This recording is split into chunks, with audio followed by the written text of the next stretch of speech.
To vote or not to vote? Students debate the mood put forward by the Electoral Office of Jamaica. More highlights later in the show. Plus, be careful of who you accept as friends. Tips to keep you safe while using social media networks. And responding to the call of duty at Christmas, essential service workers tell their stories. Hello, I'm Theodore Henry. Thanks for making it Jamaica Magazine. 'Tis the season to be jolly, but while you're at it, be safe.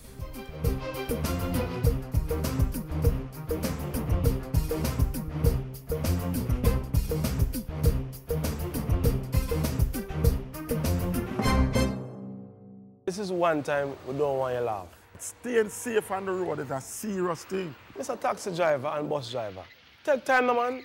People, so one-stop driver and come off. Cyclists, motorcyclists, pedestrian, all road users using the head. Only if you use cell phone and drive. No, man. Idiot thing that. Road safety is no laughing matter. Because we want you to be around and laughing with us for a long time. A message from the National Road Safety Council and National Health Fund.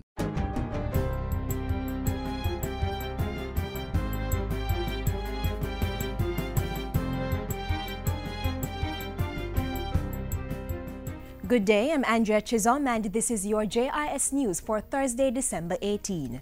Earnings from stopover arrivals for the first 10 months of this year have increased, standing at $1.7 billion. This reflects a growth of 5.1% over the same period in 2013. Tourism Minister Dr. Wickham McNeil says that through the recently established Tourism Linkages Hub, work is being done to spread those earnings through the other sectors of the local economy, such as agriculture, manufacturing, entertainment, and transportation. The hub also facilitates the sharing of information between local suppliers and tourism interests on the types and quantities of goods and services required. Regular trade exhibitions and networking sessions are also being arranged to facilitate the development of fruitful business relationships between tourism partners and players within other vital sectors. With a further $3 reduction in the price of gas today, consumers are being urged to monitor prices at the pumps to ensure the reductions are fully passed on to them. Energy Minister Philip Powell has called for Thursday, December 18 to be Pump Watch Day. The minister insists that when there is an increase in petrol prices, it hits the consumers almost immediately, so it's only reasonable that reductions are passed on as quickly. He is calling on petrol users to exercise the power of choice and expose those who are intent on profiting at the expense of consumers. A new $94 million market has been officially opened in Black River, St. Elizabeth. It was officially opened to the public last Wednesday. Local Government and Community Development Minister Noel R. Scott says the market's model is part of the vision for the overall development of agritourism and the re-establishment of Black River as a prime commercial hub. When completed, these markets will look nothing like what we have been accustomed to. Instead, they will have proper waste management systems, sustainable rainwater harvesting facilities, and solar panels for electricity. This is not just a market upgrade, but a transformation of public space and a vehicle for economic activity. It's one of 25 markets targeted for major renovation across the island. Government is moving to complete work previously started to restore orderly development in some unplanned settlements. Housing Minister Dr. Omar Davies says this will require cooperation between the residents and the state. We have to systematically seek to identify these areas, what we call informal settlement, and determine how, in certain instances, how we can put in the necessary infrastructure and raise the living standard through a more orderly process. Dr. Davies was speaking recently in Boscobel, St. Mary. He also indicated that government would be looking into utilizing its available lands to provide housing solutions for low-income earners. If we don't seek to address the housing needs of those at the bottom of the income ladder, they will address these needs themselves. They will, and you don't have to theorize about it, you see. And that brings about a range of problems in terms of unplanned development, in terms of environmental issues. Dr. Davies said the plan was to see how best to marry the assets of the state with the sweat equity and actual payments from residents. President of the Inter-American Development Bank, IDB, Luis Alberto Moreno, arrived in Jamaica today for a two-day visit that will include meetings with the Prime Minister, Minister of Finance, and other senior government officials. Those meetings are to take place on Friday, when Mr. Moreno is also expected to meet with the leader of the opposition, the private sector, trade unions, and civil society. The trip coincides with activities for the celebration of the IDB's 45 years of partnership with Jamaica and will include visits to a number of IDB-funded projects. The IDB is one of Jamaica's development partners, contributing to programs to improve fiscal sustainability, enhance social protection and security measures, and improving Jamaica's business climate. And finally, Prime Minister Portia Simpson Miller has welcomed news of diplomatic relations being re-established between the governments of Cuba and the United States. In a statement from Jamaica House on Wednesday, Mrs. Simpson Miller congratulated U.S. President Barack Obama and Cuban President Raul Castro on the historic development and what she said was their bold and visionary leadership on this matter. The Prime Minister says it vindicates the principled position of Jamaica and the other members of CARICOM, along with other nations that have called for dialogue and mutual respect between the two countries. Mrs. Simpson Miller says the next required logical step is a total and formal end of the U.S.'s unilateral trade embargo against Cuba. In the meantime, she says Jamaica looks forward to the tangible benefits that the new engagement will bring for the Cuban people and the Caribbean region. And that's it for JIS News Today. I'm Andrea Chisholm. Thank you for watching.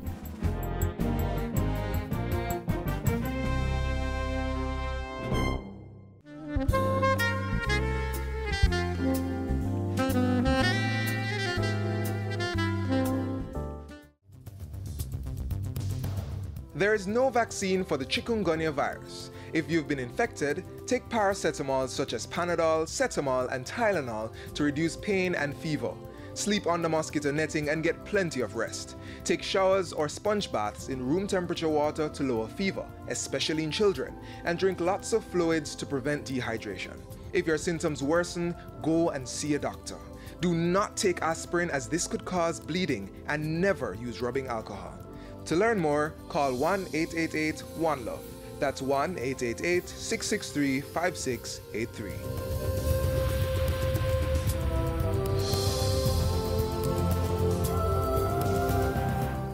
Recently, we heard on the news of an alleged murder that was presumably carried out through the use of a social media site.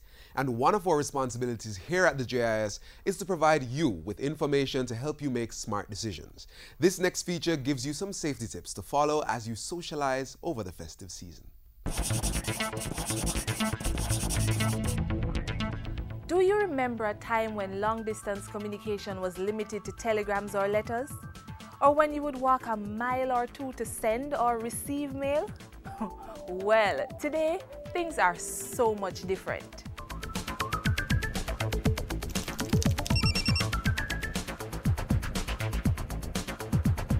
The luxury of instant communication is today being enjoyed by just about everyone, from the toddler to the elderly.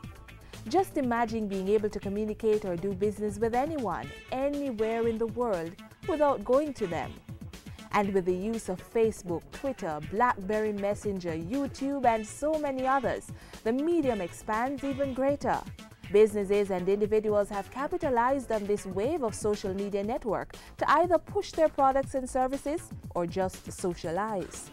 I'm hooked up on Facebook. I am a part of Twitter, Facebook, MySpace. I'm on Facebook. I'm on the YouTube site. Well, for me, it helped me to communicate with my friends here in Jamaica and those that left. As an artist that's seeking some promotion, I use it for exposure. With everything comes responsibility.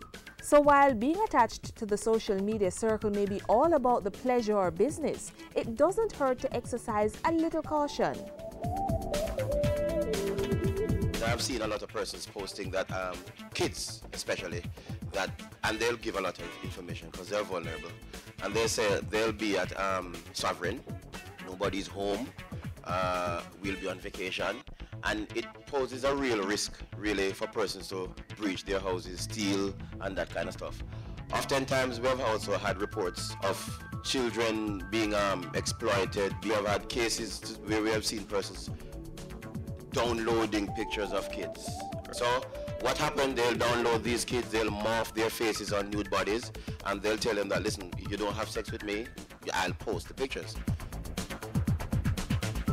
For those of you who don't know, Foursquare is a location-based website. I can check in and say, I'm at Chilitos, but there are some inherent risks, especially from a location standpoint. Telling somebody, I'm at Scotia ATM, Ligani, which I've seen a lot of these things show up on Foursquare, and it got so bad. There was a website called pleaserob.me that was done, and all it did was just collate people's check-ins at locations related to money, and the website was done to scare people and have them realize there's actually a risk in checking in at home. Marketing is great. Understand the risk before you dive in. What scares me the most is that there's companies out there right now that are building data warehouses full of your information. For example, your daughter, your son, they took a picture inside your house. Well, that picture that's posted out on some of these social media on there, they have what they call EXIF data in it. You probably deal with that. EXIF data, which has a latitude and longitude of where that picture was taken. If that picture was taken in your house, guess what? I know where you live. One thing to remember in all this is that social media networks were not created to harm persons, but there are individuals who manipulate the systems for illegitimate reasons. So here's a look at some ways you can be social and stay safe.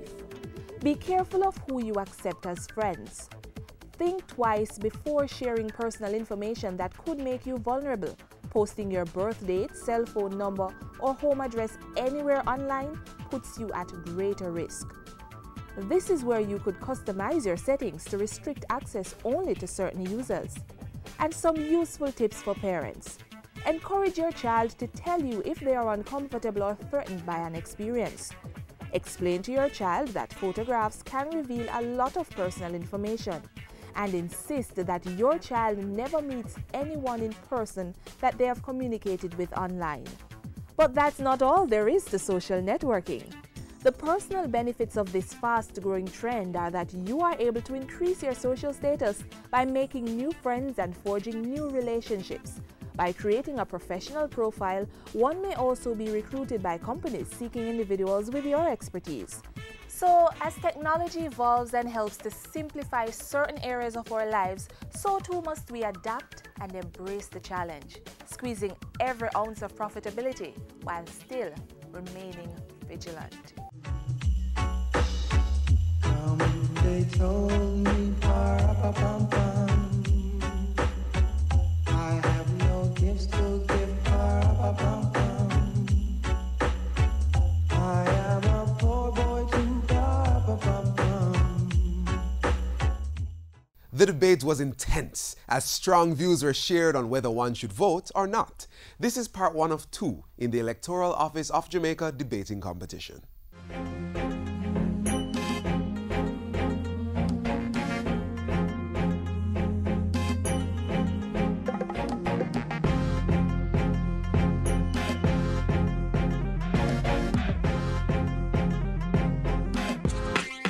Just 48% voter turnout in the last election. This, members of this House, is a sorry excuse of an attempt at democracy. My substantive here, Mr. Speaker, is to show you how maximizing mandatory voting will restore legitimacy in our democracy, Mr. Speaker. Debaters from Northern Caribbean University and the Queen's School battling against the University of Technology and Jamaica College to mark the 70th anniversary of universal adult suffrage in Jamaica.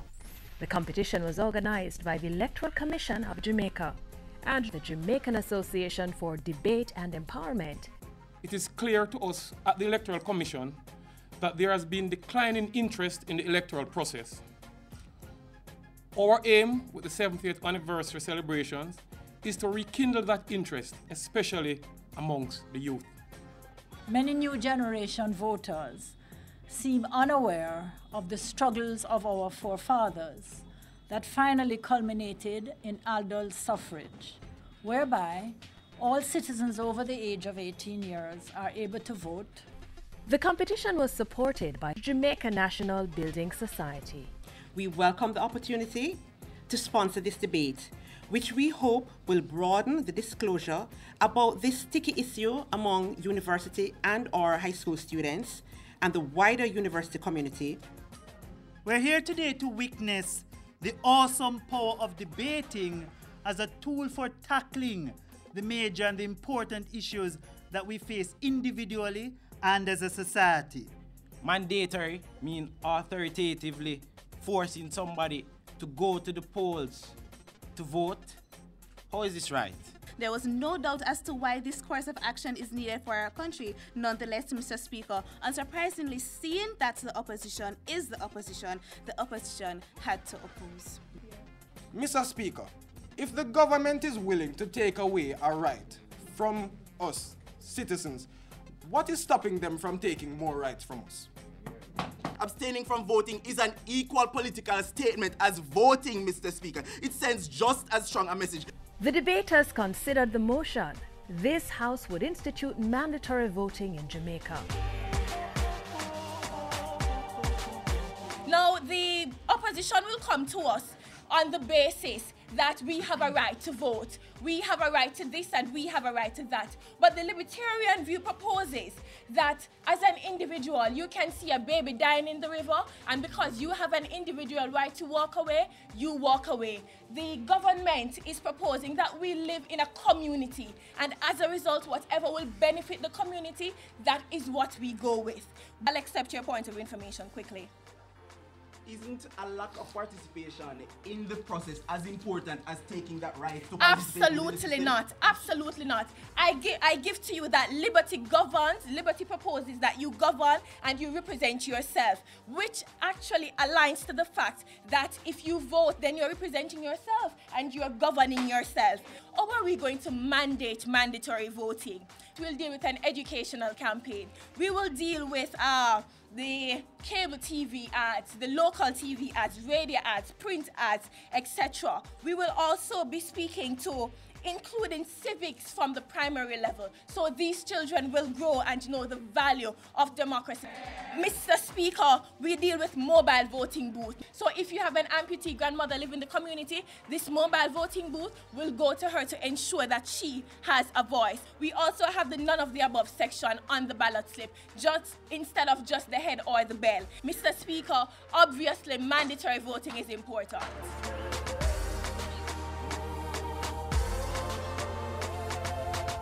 We now invite the Honourable Opposition Leader to respond.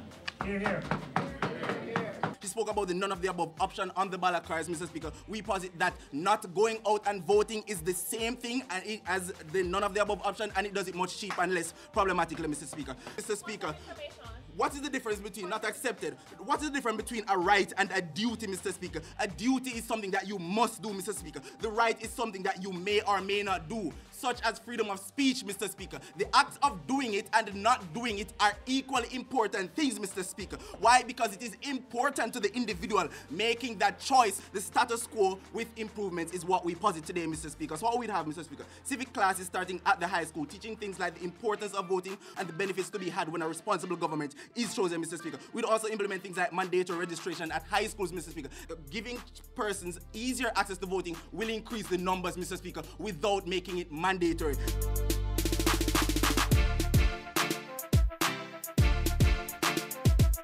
The opposition would like for you to believe that our policy is a bad policy. What we're saying here is that if you do not vote, if you do not go to the polls, it can be for a myriad of reasons. But if you go to the polls, Mr. Speaker, and you tick none of the above, it is a clear direction that you are disinterested in the political process, that you're not satisfied with what we're offering as our government, and that we need to revamp the political system so as to maximize the full participation of our democracies, Mr. Speaker. Mr. Speaker, the government, the opposition again, would like for us to believe that voting should be a right rather than a duty. But at this point in time in our democracy, something is inherently wrong and it leads to to many ways for special interest groups to exploit our democracies, Mr. Speaker. What we're also ensuring that is if you do not vote, your children do not get to benefit from our education policy, our free education policy. You do not get to benefit from the full healthcare policy, Mr. Speaker, because we believe you have said to us clearly by not going to the polls that I do not want to participate in what this democracy is offering. Mr. Speaker, we do not believe in the idea that liberty is the most important thing in our democracy, Mr. Speaker. At this point, as we emphasize, when our democracy is so low, Mr. Speaker, it means that we have to move forward and do something to really restore the democracy that we believe in.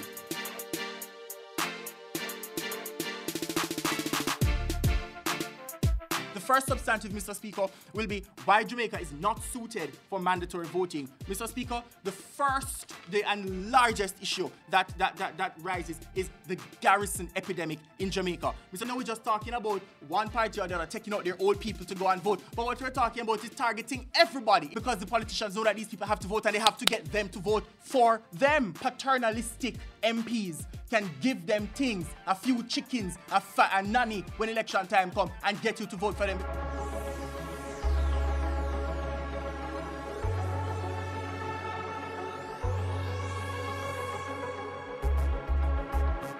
Catch part 2 tomorrow on Jamaica Magazine. The Ebola virus is transmitted through direct contact with an infected person's blood or other bodily fluids like saliva, urine, stool, and semen.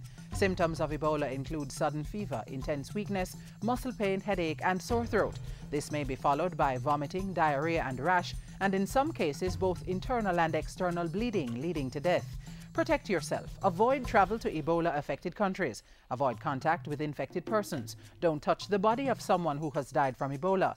Wash hands frequently with soap and water and use an alcohol-based hand sanitizer. To know more, call 1-888-663-5683.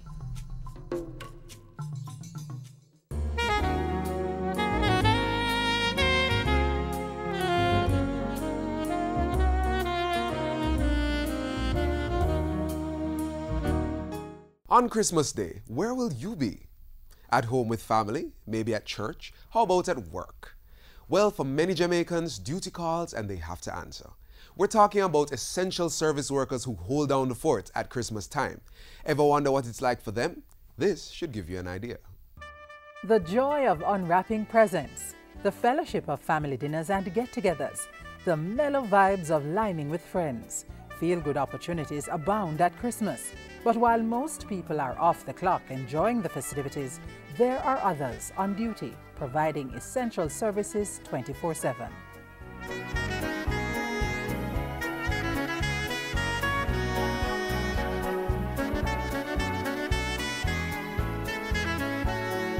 My name is Damon Lewis. I work with JUTC. Since 2001, I have worked every Christmas. I am Nadine Rowe Fisher. I am a nurse manager at the Kingston Public Hospital. Coming out to work on a Christmas holiday, I have mixed feelings because naturally I want to be home with my family and my loved ones to share the festive season, but the reality is I have to go to work. It is very important to have fire brigade persons working during the holidays because as they would always say, it's a silly season and you know, crazy unexpected things happen. Essential service workers like these civil servants are always on call, whether it's a regular workday or the most wonderful time of the year. By necessity, they are required to ensure that crucial services are always available for the people of this country. To be working on a Christmas holiday, it gives me joy to interact with passengers. It's Christmas and people want to go around with their families or friends to enjoy themselves. Not to say that we don't want to go and enjoy ourselves, but we are providing a service. So it's an important part of our jobs to go out there and deliver what we are supposed to do. If I'm rostered to work on that day, then you know we tend to want to enjoy ourselves prior to that day or you know post December 25th. So just to ensure that we enjoy what is left of the holiday or what is to come of the holiday. If I have to come to work on a holiday, I kind of tell myself not to plan anything in detail that I'm going to go anywhere that will be occurring at the time when I should be on duty. So it makes it a little bit easier for me. At the workplace, holidays like Christmas can be hectic for some public servants. Take the police and nurses, for example. Statistics show a spike in road crashes during the festive season, and for nurses, that often means more road crash victims to treat. You may come, nothing happens, thumbs up for that, but if somebody should really have a problem, it will be sad to know that they came to the facility and it is closed because everybody went off to have holiday. These hard-working men and women often have to deal with difficult situations at a time when most people are off enjoying themselves.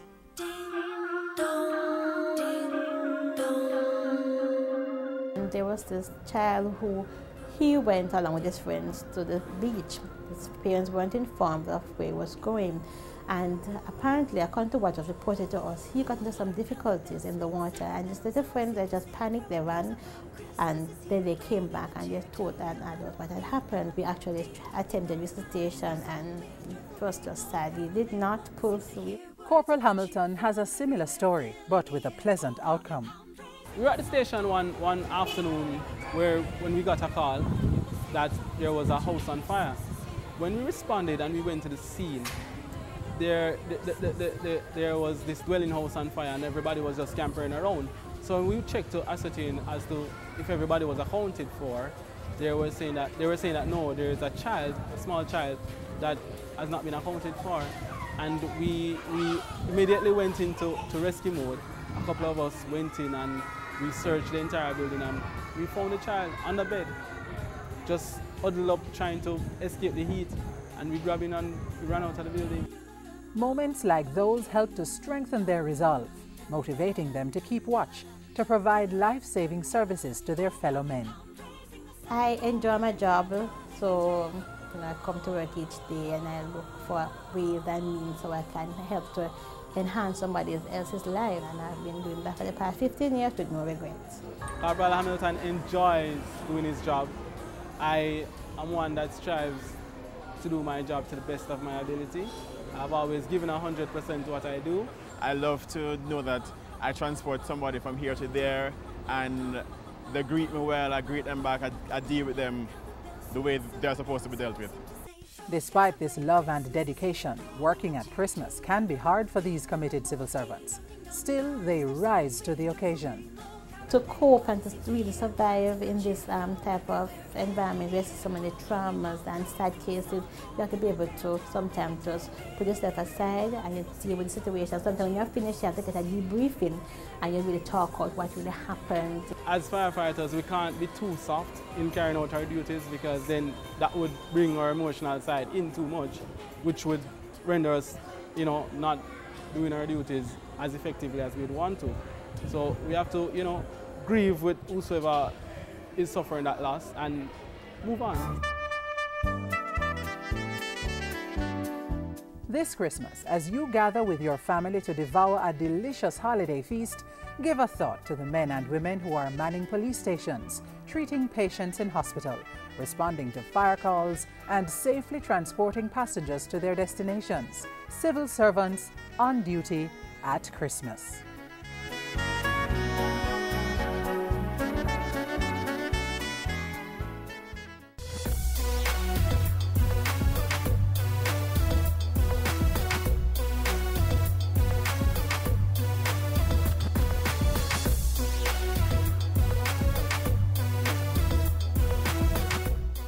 That's how we bring the curtains down on our show for today. But the information continues on our website, jis.gov.jm. Join us again tomorrow, same time, same station. And remember to keep sending your feedback to Jamaica Magazine at jis.gov.jm or via tweet at JIS News. On behalf of the production crew, I'm Theodore Henry, reminding you to walk, ride, and drive safely on the road.